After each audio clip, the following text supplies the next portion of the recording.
Hey everybody, in this video we are going to do something that I've been wanting to do for 25 years. We will reconstruct ReBirth 338. You know, the iconic 90s music production software in real life with real Roland instruments. Let's have a look at how we can transfer the workflow of the software to the original TRs and TBs, bring it to the 21st century, listen to the awesomeness of these analog beauties and find out why all this might not be such a great idea after all. ReBirth RB-338 was released in 1997. I was 16 and it was not only the first music software I laid my virtual hands on, it was also my first encounter with electronic musical instruments. Developed by Propellerhead, a Swedish company mainly known for Reason, the release version consisted of an emulation of two virtual analog TB-303s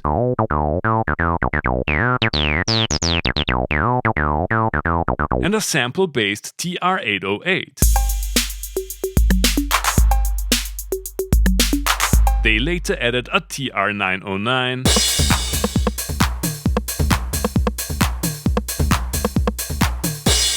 and a few more FX we will talk about in a minute. While mainly designed as a standalone software, later versions could be integrated in Cubase using ReWire, and it didn't take long until users found out how to add custom samples, and there are plenty of alternative skin designs out there. Discontinued in 2005, ReBirth became available as a free download and a revamped version was released in 2010 for iOS devices. Roland was cool with all this in the beginning, but officially claimed copyright infringement in 2017, 2 years before Uli released his TD3. Ironic, the ReBirth scene is alive and kicking though, with World of RB-338 being one of my favorite YouTube channels and Look Mom No Computer building custom Midi controllers for setups running on multiple old iMacs. In order to create our real-life ReBirth setup, we have to deal with a few challenges that come with the original instruments. First of all, 303s and 808s don't have Midi, so we need a clock that can handle DIN sync plus a bunch of compatible cables, the latter being a bigger problem than you might think. I only have one TB-303 here, but the next best thing, this Cyclone TT-303, is just like the 909 Midi compatible. I'm gonna use an ERM multi-clock as it can handle both standards, allows me to recreate some of ReBirth's pattern selection functionality, and is, in contrast to vintage Roland interfaces like this, conveniently syncable to a computer. Speaking of computers, as we are trying to emulate the ReWire functionality of ReBirth, we will need a lot of preamps and converted channels. And I mean a lot. Admittedly, an old Boss mixer would be more late 80s, early 90s techno, but that's not what we're going for today. I'll try to keep it below 24 tracks, so I decided to internally sum the TR toms to a mono channel each and record everything else to discrete tracks in Ableton while creating a monitor mix in RME Total Mix. Time to put all this together.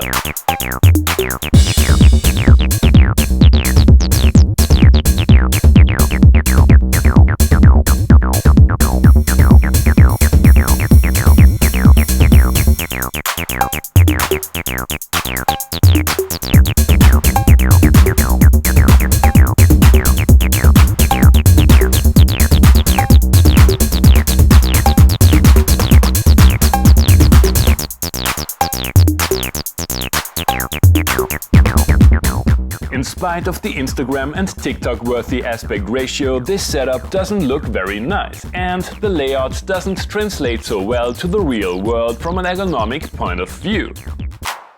Much better. The mix was also dry as a bone. A lot of the trademark ReBirth sound comes from the 4 built-in FX, a filter with its own preset sequencer, delay, distortion and a compressor. Let's start with a PCF or pattern-controlled filter. My first impulse was to use Roland's very own EF303 as a hardware equivalent, but mine is unfortunately broken. I opted for a Moog filter pedal modulated by a Beatstep Pro Wire CV.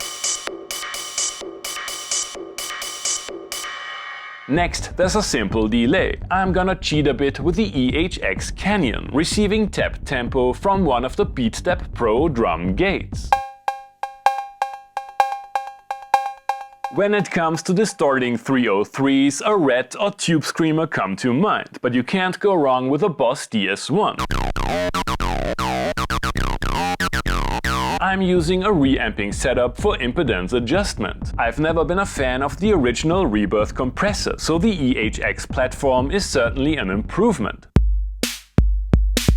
The FX routing of ReBirth is surprisingly versatile, and just hooking up the instrument to pedals wouldn't do it justice. In this setup, the FX units are connected to the audio interface and can be routed and switched in the Total Mix software with close to no additional latency.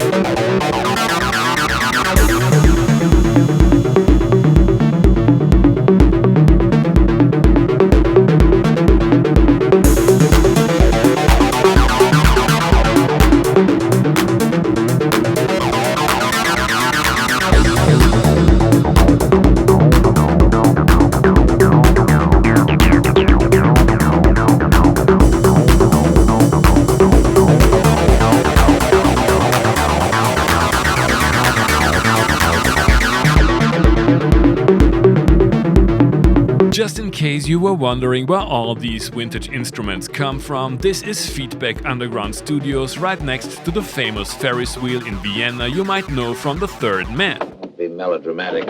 Thanks for giving me access to this absurdly awesome collection. It would have been really interesting to compare this real-life retro ReBirth setup to the software original, but I'm not aware of any legal and, much worse, convenient way to run it on contemporary computers. Sure, all its components are now available on Roland Cloud, and you can create a similar setup in more or less every DAW, but in my opinion it's just not the same, given the fact that nobody cares about intellectual property in music technology anymore anyway. I would say it is time for Roland to set ReBirth free. Thanks for watching and see you next time.